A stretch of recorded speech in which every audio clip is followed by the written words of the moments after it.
Ciao ragazzi, benvenuti in questo nuovo video.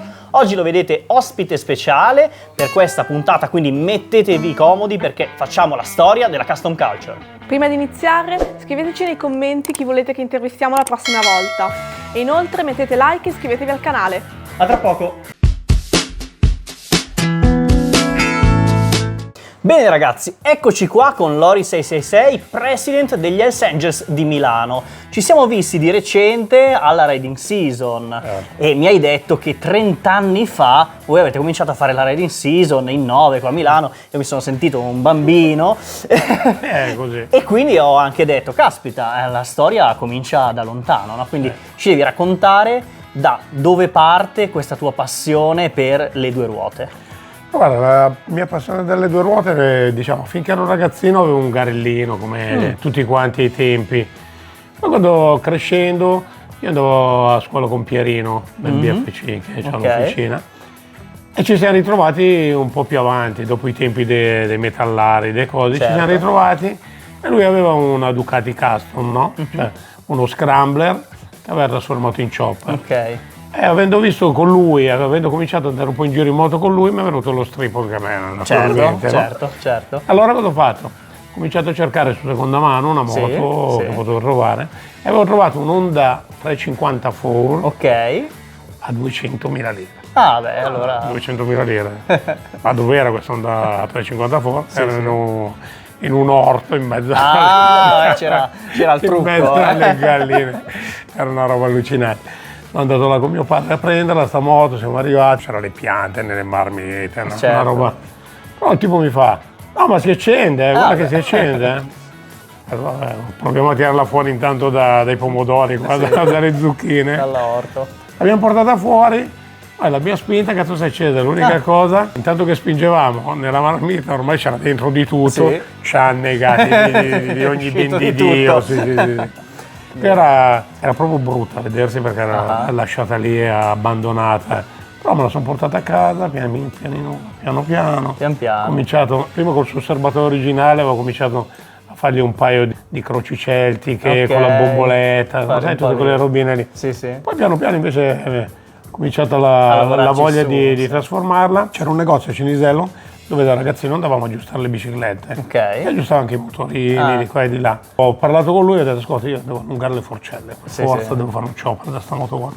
Allora siamo andati in officina da lui e abbiamo legato l'avantreno sul soppalco che c'era, la moto sul ponte, abbiamo preso il flessibile e abbiamo tagliato via il canotto.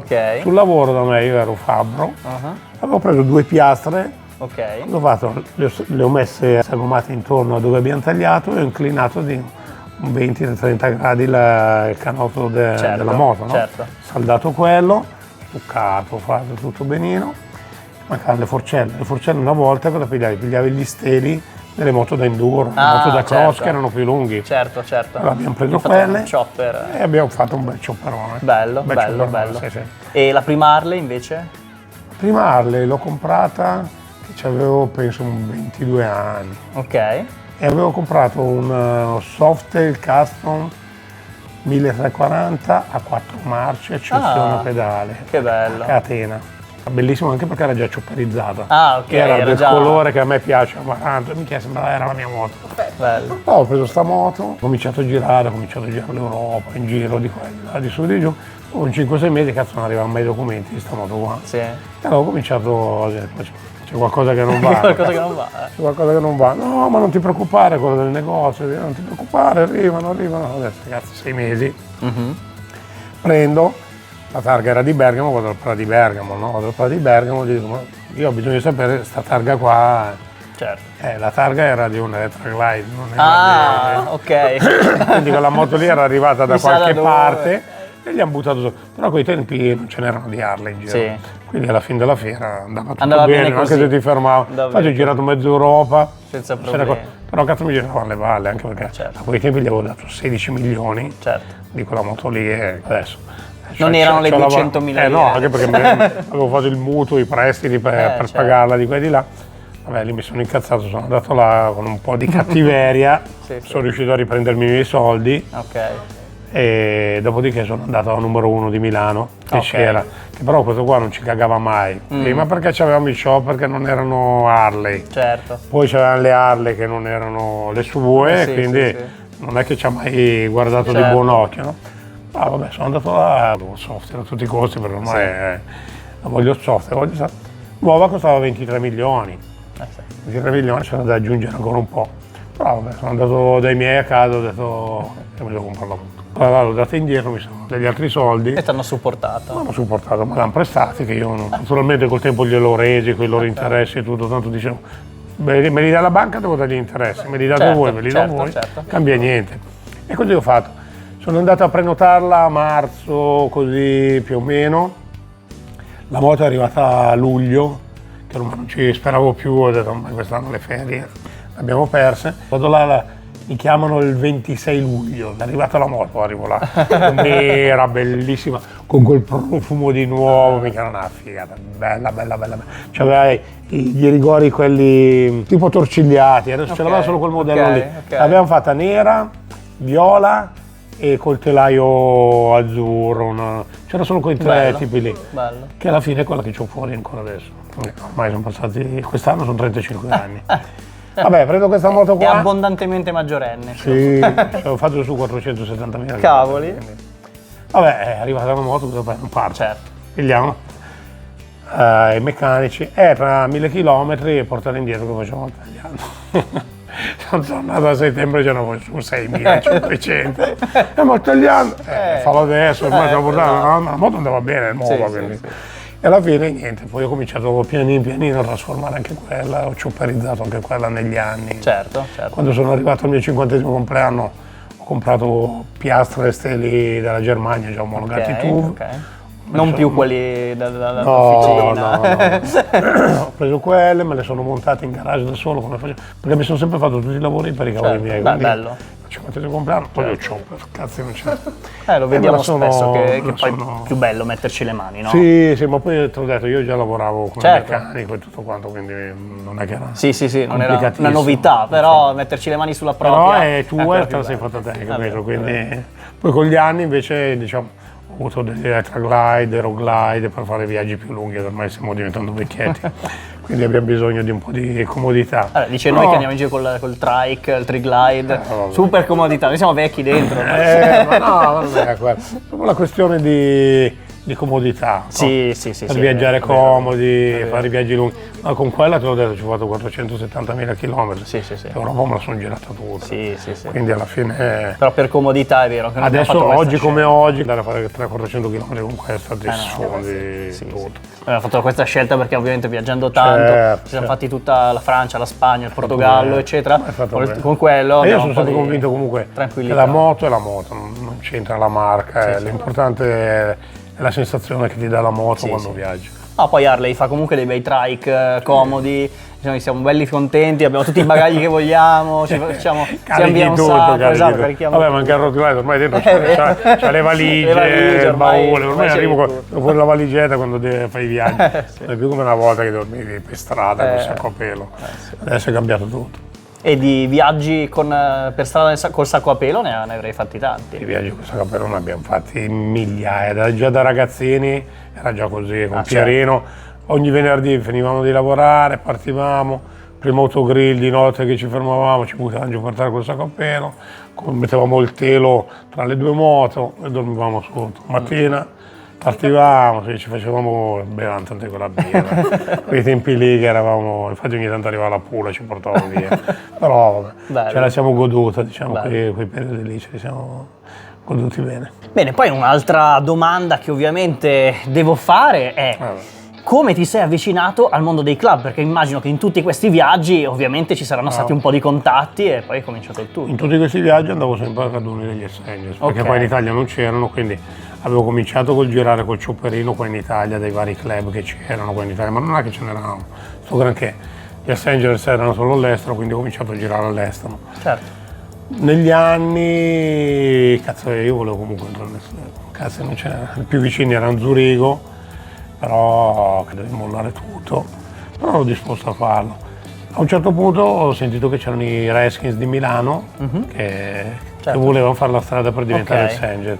Da solo ha un peso farlo con altri, però mi sono avvicinato a loro e pian piano siamo partiti.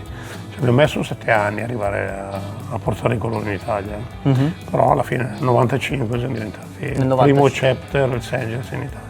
E questo diciamo è il primo balzello, non è Certo. che eravamo tanto amati dagli altri club certo. italiani, perché Immagino. arrivavamo, dicono che siamo arrivano un po' di coglioni. Sì, sì, beh, anche un gran cambiamento. È un gran cambiamento. Però diciamo che se guardi ancora negli anni, siamo ancora qua, facciamo grandi cose, Certo, quindi certo. non siamo andati a dar fastidio a nessuno. No, certo, certo.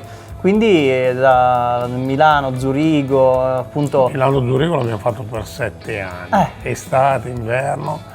Inverno andavamo in macchina perché nevicava, come passava il confine nevicava.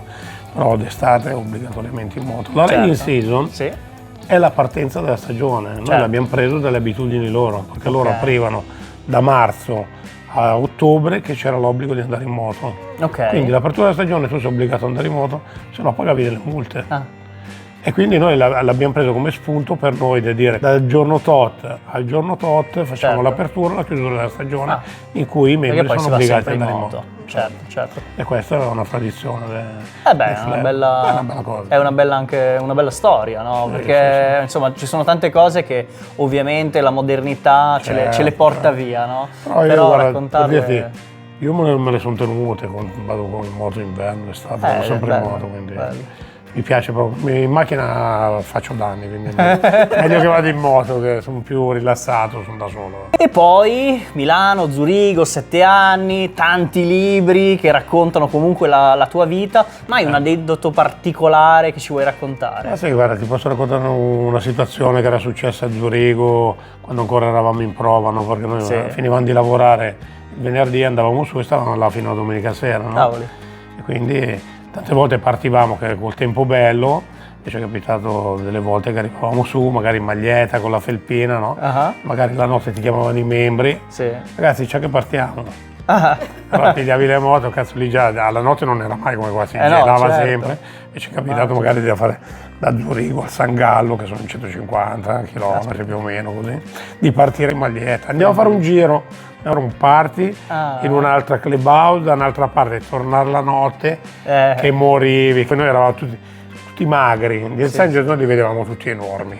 Tanto io pesavo 60 kg, cazzo, ero un moscerino, questi erano tutte bestie, tutti palestrati, li abbiamo sempre visti giganti. E quindi loro, capito? Sì, Diciamo, poi è già no, di quelli- Svizzera tedesca. Sì, sì. Quella notte lì, guarda, non me la dimenticherò mai, a tornare con quel gelo lì. Poi loro non è che andavano a 120, cioè a 160, Sì, 180, certo. e loro avevano tutte le moto preparate. Noi Ok. cazzo, con quelle nostre, anche se erano più recenti, più nuove, ci stavi dietro, però aprivano, ora che Andavano, gli sì, ritornavi a culo. E questo è uno degli aneddoti, diciamo, Bello. di tutti questi viaggi. Tu calcoli in 7 anni quante situazioni possono essere Sì, successe. immagino. Però- Infatti i libri svelano tante sì, belle sì. storie. Vabbè, comunque anche con i libri ho cominciato a scrivere il primo per aiutare uno di noi del club che aveva bisogno.